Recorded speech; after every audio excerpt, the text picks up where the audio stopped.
तो प्रधानमंत्री इस वक्त उडुपी स्थित श्री कृष्ण मठ में पूजा अर्चना कर रहे हैं और इसकी स्थापना अगर बात की जाए इस मठ की तो वैष्णव संत माधवाचार्य ने 13वीं शताब्दी में की। और यहाँ पे बहुत अनूठी परंपरा ये है जिसको अभी आपने देखा भी कि भगवान कृष्ण की मूर्ति जो है वो बाल स्वरूप में है और दर्शन करने के लिए एक विशेष खिड़की मौजूद है जिसे कनकना किंदी कहा जाता है। इसी के माध्यम से आप वहाँ पर दर्शन अभिलाषी बन सकते हैं और ऐसी प्राचीन कथा है कि भक्त कनकदास का जो गहरा भक्तिभाव है उसी की वजह से ऐसा होता है। तो यहाँ पर प्रधानमंत्री पूजा अर्चना करते हुए वहाँ पर जो महंत हैं उनके साथ संवाद करते हुए नजर आ रहे हैं और कनकना किंदी जो कि स्वर्ण रूप में है उसके जरिए दर्शन करते हुए प्रधानमंत्री यहाँ नजर आ रहे हैं। तो उडुपी की बात जब हम करते हैं, दक्षिण भारत का एक प्रमुख धार्मिक और सांस्कृतिक केंद्र है। इसे दक्षिण भारत का मथुरा भी कहा जाता है। और सबसे अहम कि 8 मठों की अद्भुत परंपरा है। श्री माधवाचार्य ने श्री कृष्ण मंदिर की सेवा और प्रशासन के लिए 8 मठों की स्थापना की थी, जो अनूठी व्यवस्था, धर्म अनुशासन और सामूहिक प्रबंधन का एक सटीक उदाहरण है। तो उडुपी का नाम लेते ही जिस तरह श्री कृष्ण मंदिर की छवि सामने आती है, यह मंदिर मध्यकालीन संत श्री माधवाचार्य की परंपरा से जुड़ा है और वैष्णव भक्तों के लिए आस्था का अत्यंत पवित्र केंद्र माना जाता है। अनूठी व्यवस्था, अनूठी बात यह कि भगवान कृष्ण के इस बाल स्वरूप के दर्शन अभिलाषी आप तभी बन पाते हैं जब वहाँ जो कनकना किंदी है, एक छोटी सी खिड़की से उनका दर्शन किया जाता है, दर्शन आप कर सकते हैं। प्रधानमंत्री यहाँ पर जो पूजा अर्चना है उसमें भाग लेते हुए, सम्मिलित होते हुए नजर आ रहे हैं। और ऐसी धार्मिक मान्यता है कि भक्त कवि कनकदास को इसी झरोके से दर्शन हुए थे। वो कहते हैं कि जिस तरह से भगवान को हम ढूंढते हैं, भगवान भी भक्त को देखकर आह्लादित होते हैं। यहाँ पर संकल्प लेते हुए प्रधानमंत्री और ये पूजा अर्चना करते हुए नजर आ रहे हैं। श्री कृष्ण मठ के दौरे पर प्रधानमंत्री जहां मंदिर परिसर में शांत, अनुशासित और आध्यात्मिक वातावरण से ओतप्रोत आप इस पूरे प्रांगण को देख पा रहे हैं।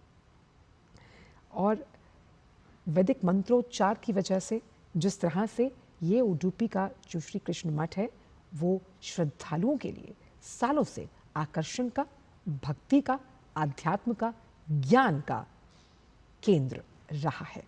तो उडुपी स्थित श्री कृष्ण मठ के दौरे पर प्रधानमंत्री आध्यात्मिक और सांस्कृतिक उत्कृष्टता के लिहाज से आज अहम दिन, जब हम एक भारत श्रेष्ठ भारत की तस्वीर यहाँ पर सटीक होते हुए देखते हैं। प्रधानमंत्री यहाँ पर पूजा अर्चना के तमाम क्रियाकलापों में हिस्सा लेते हुए नजर आ रहे हैं। इस मंदिर से जुड़ी एक बहुत ही अहम मान्यता और भी है जिसका जिक्र अभी कुछ देर पहले नीरज भी कर रहे थे कि कैसे श्री माधवाचार्य ने समुद्र में तूफान में फंसे एक जहाज को अपनी दिव्य शक्ति से बचाया था।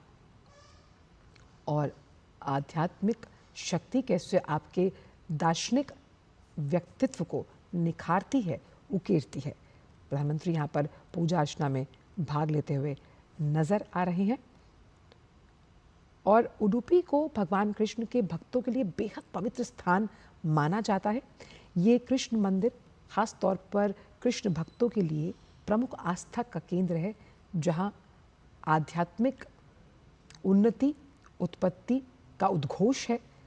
हर दिन हजारों की संख्या में श्रद्धालु यहाँ दर्शन करते हैं और बाल कृष्ण के रूप में यहाँ आप जब दर्शन अभिलाषी होते हैं, कहते हैं कि ईश्वर के दर्शन की अभिलाषा ही अपने आप में सबसे बड़ी अनूठी शक्ति होती है। और भगवान कृष्ण का जो बाल स्वरूप है, जो इस कनकना किंदी के जरिए आप करते हैं, वो 9 छिद्रों वाली छोटी सी खिड़की, और आप समझिए कि अपने आप में कितनी अनूठी मान्यता है, कितना रोचक विवरण है इस कृष्ण मठ का। और जब हम उडुपी की बात कर रहे हैं, जिसे दक्षिण भारत का मथुरा भी कहा जाता है, तो बहुत से रोचक तथ्य जो हैं वो इस मंदिर से जुड़े हैं। जैसे कि किस तरह से एक दीपक है जो कई वर्षों से यह लगातार जल रहा है।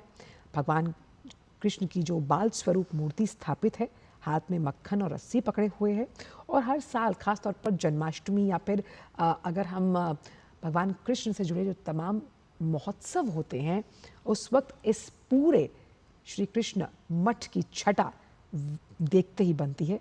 काफ़ी विहंगम और रमणीय दृश्य आप ये देख रहे हैं। भक्ति में सराबोर पूरा उडुपी हमने देखा आज किस तरह से कृष्ण की भक्ति में डूबा हुआ नजर आ रहा है। तो उडुपी का ये कृष्ण मंदिर, जहां प्रधानमंत्री इस वक्त दौरे पर हैं और प्रधानमंत्री ने यहाँ पर पूजा अर्चना की और बड़े विधि विधान के साथ यहाँ पर उन्होंने पूजा अर्चना में भाग लिया, सम्मिलित हुए। और किस तरह से संत महंत जो हैं आने वाली पीढ़ियों के लिए इस तरह एक सकारात्मक सोच और ऊर्जा को पैदा करते हैं, यानी कि जिसकी नींव आज से 13वीं शताब्दी में श्री माधव आचार्य द्वारा रखी गई, उसी इतिहास को आज हम सब अपने ज्ञान चक्षुओं से देख रहे हैं। और किस तरह से आपका इतिहास ही आपके आने वाले भविष्य की नींव होता है। ಕಾರ್ಯಕ್ರಮವನ್ನ ಪರಮ ಪೂಜ್ಯ ಶ್ರೀಪಾದರ ಅನುಮತಿಯನ್ನ ಪಡೆದು ಪ್ರಾರ್ಥನೆ ಮಾಡ್ತಾ ಇದ್ದೀವಿ. ದಯಮಾಡಿ ಎಲ್ಲರೂ ಕುಳಿತುಕೊಳ್ಳಬೇಕು. ವೇದ ಘೋಷದೊಂದಿಗೆ ಕಾರ್ಯಕ್ರಮ ಪ್ರಾರಂಭವಾಗ್ತಾ ಇದೆ. ಪುತ್ತಿಗೆ ವಿದ್ವಾಂಸರಿಂದ ವೇದ ಘೋಷ.